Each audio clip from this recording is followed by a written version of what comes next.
윤석열 대통령의 탄핵 심판이 언제 내려질지 관심이 모아지고 있습니다. 다음 주에 선고가 나올 수 있다는 전망도 있지만 변수가 있는데요. 바로 한덕수 국무총리 탄핵 심판입니다. 이르면 이번 주 결과가 나올 걸로 보입니다. 이재승 기자입니다. 지난달 한덕수 국무총리 탄핵 심판 변론 기일은 단 한 차례 열렸습니다. 이후 변론은 종결됐습니다.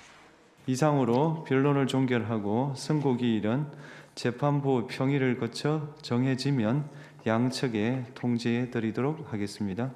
같은 달 25일 종결된 윤석열 대통령 탄핵 심판 변론보다 6일 빠릅니다. 이 때문에 법조계에선 한 총리 선고 기일이 윤 대통령보다 빠르게 잡힐 수 있다는 전망도 나옵니다. 한 총리 측도 탄핵 심판 과정에서 대외 불확실성 등을 근거로 들며 빠르게 결론 지어달라고 요청한 바 있습니다.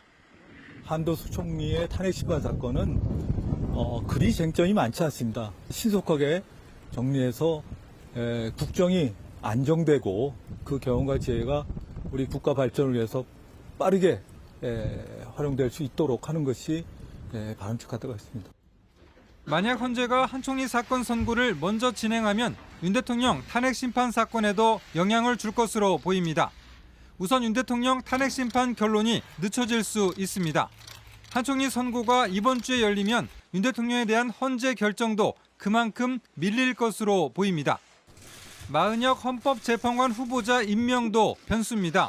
헌재는 지난달 27일 최상목 대통령 권한대행이 마 후보자 임명을 보류한 것은 국회 권한 침해라는 결정을 내놨습니다. 그러나 최 권한대행은 아직 임명을 단행하지 않고 있습니다. 이를 두고 최 대행이 한 총리 복귀 가능성을 고려한 것 아니냐는 분석이 나옵니다. 만약 한 총리 탄핵이 기각돼 한 총리가 복귀하더라도 마 후보자를 끝까지 임명하지 않을 수 있습니다. 반면 한 총리 탄핵 소추가 인용되면 최 권한대행이 마 후보자 임명을 보류할 명분이 사라져 헌재 구인 체제가 완성될 수 있다는 전망도 나옵니다. JTBC 이재승입니다.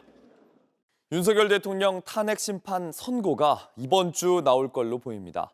만장일치 결론을 내기 위함인 건지 고심이 길어지고 있는데 오늘부터는 비상계엄에 가담한 김용현 전 국방부 장관을 비롯해 군, 경, 수뇌부의 형사재판도 본격적으로 시작합니다. 먼저 이재승 기자입니다. 헌법재판소 전원재판부는 오늘도 평의를 이어갈 예정입니다. 윤석열 대통령 탄핵 심판 변론이 지난달 25일 종결됐지만 역대 최장기간 평의가 이어지고 있는 겁니다. 헌재가 통상 2, 3일 전에 선고일을 알려왔던 점으로 미뤄 이번 주 초반 선고는 어려울 전망입니다. 내일은 박성재 법무부 장관 탄핵 심판 첫 변론 기일도 예정돼 있습니다. 현재로선 오는 수요일부터 금요일 사이 선고할 가능성이 큽니다. 역대 대통령 사건 모두 금요일에 선고한 전례를 고려하면 21일 금요일이 가장 유력합니다. 국가적인 혼란 상황, 국정의 불안정성으로 해서 많은 국민들의 삶과 좀 많은 지장을 받고 있는데요. 그렇기 때문에 이번 주에는 당연히 나올 것이다라고 예상이 되고 또 나와야 된다라고 생각합니다. 선고가 늦어지는 것은 따져볼 쟁점이 많고 동시에 많은 탄핵 사건이 진행되고 있는 점이 영향을 미쳤을 것이란 분석입니다. 전원 일치로 결론이 날지 아니면 결정문에 재판관들의 반대 또는 보충 의견이 담길지에도 관심이 쏠립니다. 한덕수 총리 탄핵 선고도 변수입니다. 한 총리 탄핵 소추 사유 역시 비상계엄 관여가 포함된 만큼 윤 대통령이 선포한 계엄 유연성에 대한 판단이 필요하기 때문입니다. 결국 윤 대통령 탄핵 선고 이후 한 총리에 대한 결정을 내리거나 아니면 두 사건을 같은 날 선고해야 예단에 따른 혼란을 피할 수 있습니다. 이 때문에 선고에 시간이 더 걸릴 수도 있다는 관측이 나옵니다. 다만 문영배 헌재소장 권한대행과 이미선 재판관이 다음 달 18일 퇴임하는 만큼 그 전까지는 결론을 낼 것으로 보입니다. JTBC 이재승입니다.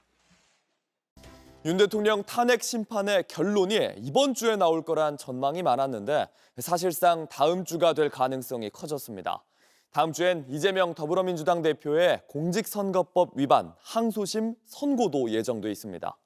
윤 대통령과 이 대표의 정치적 운명이 사법부에 달린 한 주가 될 걸로 보입니다. 이재승 기자입니다.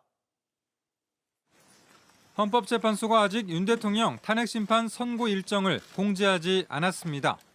통상 선고일 2, 3일 전 일정을 고지해온 점을 고려하면 이번 주 선고는 쉽지 않아 보입니다. 선고일 혼란을 막기 위해 현재는 경찰, 서울시 등과 협의를 합니다. 그래서 오늘 급박하게 이번 주 남은 날로 선고일을 발표할 가능성은 낮습니다. 헌재 재판관 8명은 지난달 25일 변론 종결 후 3주 넘게 거의 매일 평일을 이어가고 있습니다. 그럼에도 선고가 이렇게 늦어지는 이유를 두고 몇 가지 해석이 나옵니다. 먼저 전원 일치입니다. 어떤 결론이 나와도 후폭풍을 피할 수는 없지만 이를 줄이는 전원 일치 결정을 위해 재판관들의 의견을 조율하는데 시간이 걸린다는 겁니다. 다른 하나는 윤석열 대통령이 헌정사상 처음으로 형사재판과 탄핵심판을 동시에 받는 현직 대통령이라는 점입니다. 이번 선고가 중요한 결정 사례가 된다는 점에서 수사 기록에 증거 범위 등을 놓고 신중을 기할 수 있습니다. 이미 다음 주 월요일 서울중앙지법에서는 윤 대통령의 12.3 비상계엄 관련 내란 혐의 재판이, 수요일 서울고법에선 이재명 민주당 대표의 공직선거법 위반 항소심 선고가 예정돼 있습니다. 윤 대통령과 이 대표의 정치적 운명이 갈리는 슈퍼 사법 위크가 될 거란 전망입니다. 지금까지 윤 대통령 탄핵심판 선고는 항상 금요일에 있었던 만큼 이번 윤 대통령 선고는 이 대표의 2심 선고일 이후에 나올 가능성도 거론됩니다. JTBC 이재승입니다.